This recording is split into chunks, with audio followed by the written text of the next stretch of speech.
For the past 35 years, Sun Noodle has been facilitating the ramen boom that swept the US. I mean, these guys provide noodles for hundreds of restaurants across the US, Europe, and even in South America. They built the factory first in Hawaii, then in California, and later in New Jersey, which when combined, they make over 200,000 servings per day. That's crazy. But in 1981, the company actually started out humbly making Saimin, the staple noodle of Hawaii. It's similar to ramen, but the noodles are made using a flour that's higher in ash and egg that give these noodles much more flavor and a firmer texture.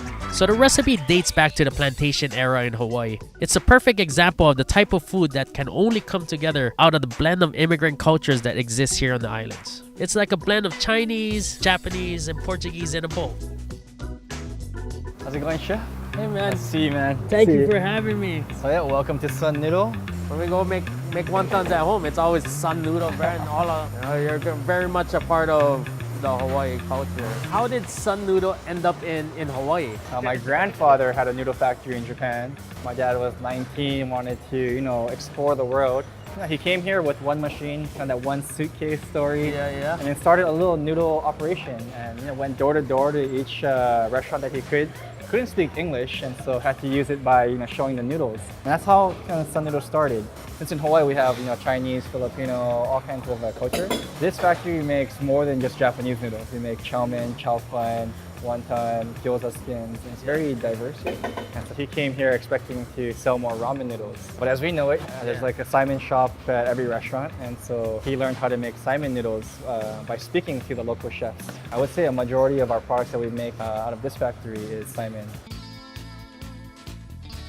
Like, I grew up eating Saimin my whole life, and I still don't know what the roots of Saimin is. Is it Chinese? Is it Japanese? Is it Okinawan? For a lot of people, the plantation is where you had a mix of Japanese, Chinese, Portuguese, Filipino people living on the same house. And so I think it's a blend of different people coming together to create a bowl of soup noodle.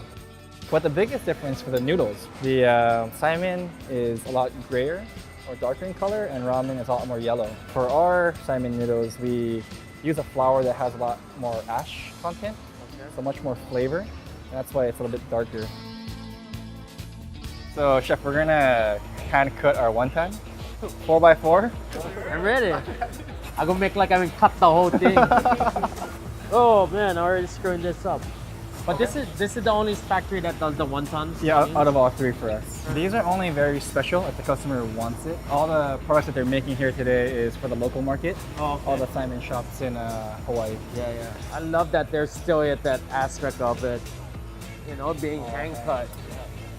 The reason why we're a little bit different from other noodle manufacturers is because we're very chef driven. We listen to what the chef is wanting, and then we come back to the factory and try to recreate a noodle that works for them. And that's how we kind of built our business here in Hawaii. By 2004, we moved to California because a local ramen shop from Hawaii wanted to open in Southern California. So rad. That opportunity now has given us to grow on the mainland. Where's like the craziest places your noodles has traveled?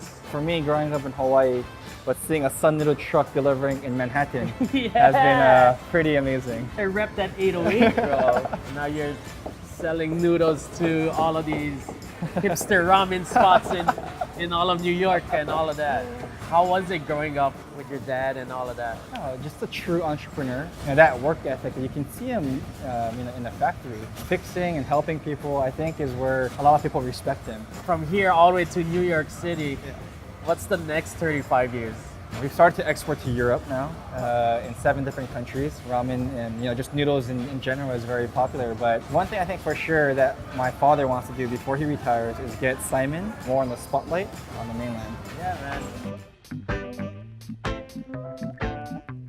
We're in the heart of Kalihi, where Palace Saimin is one of the oldest customers for Sun Noodle. Home for 70 years to locals where they come and get a bowl of the most comforting thing in the world. You only find Saimin here in Hawaii. It's a blending of so many different cultures, but it's all coming together just like how the people here in Hawaii put into a bowl, and in the end, you get something delicious. I grew up eating Saimin for breakfast. I didn't even know what cereal was. The noodles are cooked perfectly, still crunchy.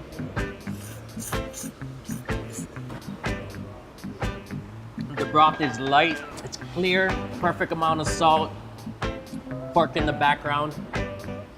Simply topped with char siu pork and green onions. That to me, that's heaven.